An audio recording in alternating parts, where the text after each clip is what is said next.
दोस्त को मैं लेकर के आई हूँ आवाम का संदेश। मेरा नाम है आयुष्मती कमलेश। 24 की सत्ता और कुर्सी का खेल बताएंगे CS बघेल। तो आज हम जानना चाहेंगे जो एटा लोकसभा है, आज हम वहाँ आए हुए हैं और एटा से जो है समाजवादी पार्टी के प्रत्याशी देवेश साकी जी हैं एक तरफ, दूसरी तरफ जो है मुख्यमंत्री रहे माननीय कल्याण सिंह जी, उनके बेटे राजवीर उर्फ राजू भैया जी हैं जो पहले से ही सांसद हैं, मौजूदा इस समय सांसद हैं। तो ऐसे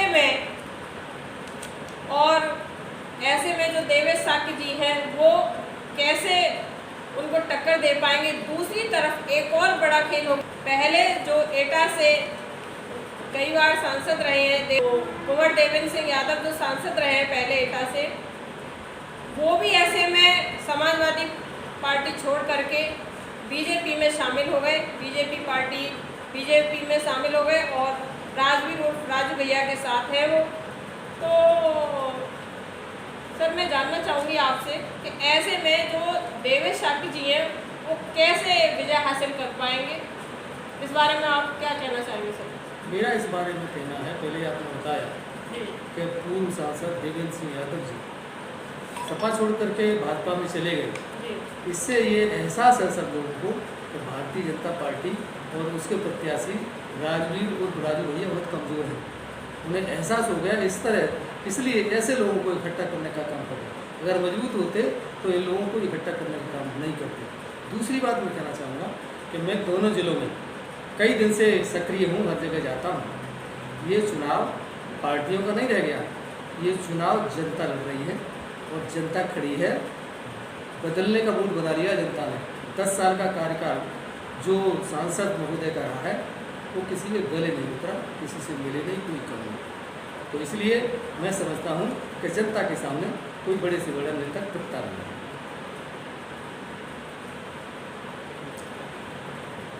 तो आप कहना चाहते हैं कहीं ना कहीं कि जो राजवीर उर्फ राजू भैया जो हैं 10 साल से सांसद हैं लेकिन उन्होंने कोई भी क्षेत्र में काम नहीं किया है और जनता ने इसीलिए अपना मूड बना लिया है कि इस बार जो है बदलना है। निश्चित रूप सर अगर देखा जाए तो बीजेपी जो है हिंदुत्व की बात करती है, हिंदुत्व की लड़ाई करती है और जब हिंदू का नारा वो देती है तो SC ST OBC सब लोग एक साथ कर लेती है सबको अपने साथ। तो यहाँ ऐसे में जो देवेश साकी जी हैं उनके साथ कौन कौन सी जातियाँ ऐसे में शामिल हैं, कौन जाति उनको वोट देगी कौन नहीं देगी, तो इस बारे में बताया थोड़ा सा। मेरा आपसे निवेदन है जी कि जिस समुदाय से देवेश साकी जी आते हैं करीब 1.5-2 लाख उनकी समाज का वोट है। समाजवादी पार्टी का करीब 2-2.5 लाख वोट है और मुस्लिम समाज वो भी 1.5-2 लाख से ऊपर ही है। ये इंटैक्ट है। और अब की बात ताज्जुब की बात यह है कि बघेल समाज जिसको पॉलिटिकल निर्णय लेने की बहुत कमजोरी होती थी, अब की बार 90% इंडिया गठबंधन के साथ खड़ा हो गया। और मैं बताऊं, मेरे कई लोगों से बात होती है, राजू भैया के जनजाति लोग भी उनका नाम लेकर के कहते हैं कि हमें बदलाव करना है, वोट हम नहीं देंगे।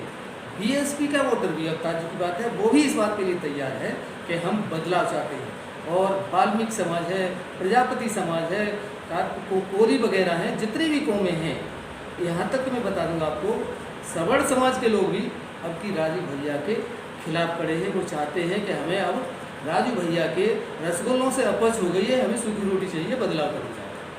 तो कहीं ना कहीं आप ये कहना चाहते हैं यानी कि जो राजू भैया हैं वो जिस जाति से आते हैं यानी लोधे जाति से, तो लोधे जाति के लोगों ने भी वोट इस बार जो है समाजवादी पार्टी को देने का मन बना लिया है और वो भी वोट देना चाहते हैं। मेरा आकलन ये है 10 से 20% लोधी जाति का वोट मेरे आकलन के हिसाब से मिलेगा। और इसके इतर बता दूं कि उनमें अब की वोट डालने में बेहद निराशा है, वोट वो बहुत मजबूती से नहीं डालेंगे। OBC अपने को सबसे ज़्यादा बड़ा हिंदू मानता है, हिंदुत्व का नारा देता है और सबसे ज़्यादा वही उनकी उसमें शामिल है संगठन में। खास करके जब बाबूजी ने जो है मंदिर को गिरवाया था, मंदिर का मुद्दा लाए थे कल्याण सिंह बाबूजी, तो उसके बाद आप कैसे कह सकते हैं कि जो है लोधी समाज का वोट मिल सकता है? मेरा ये कहना है कि निश्चित रूप से बाबूजी कल्याण सिंह जी राम मंदिर के पुरोधा थे लेकिन जिस तरह से राम मंदिर का उद्घाटन हुआ, बाबू जी को बुलाया तक नहीं गया। ये लोधियों में निराशा है, उनकी समझ में आ गया है कि ये तो हमारा वोट लेने के लिए तरह तरह के उपचार करते हैं, लेकिन सम्मान के नाम पर हमारे नेता का अपमान किया जाता है। उनकी समझ में आ गया, इसलिए उन्होंने वहाँ से हिंदू धर्म की जो भांग पी रखी थी उसमें अब काफ़ी गिरावट आ चुकी है। और मुझे ये लग रहा है कि अब हिंदू लोग न बन करके अब इंसान और इंसानियत के नाम पर वोट देना चाहते हैं।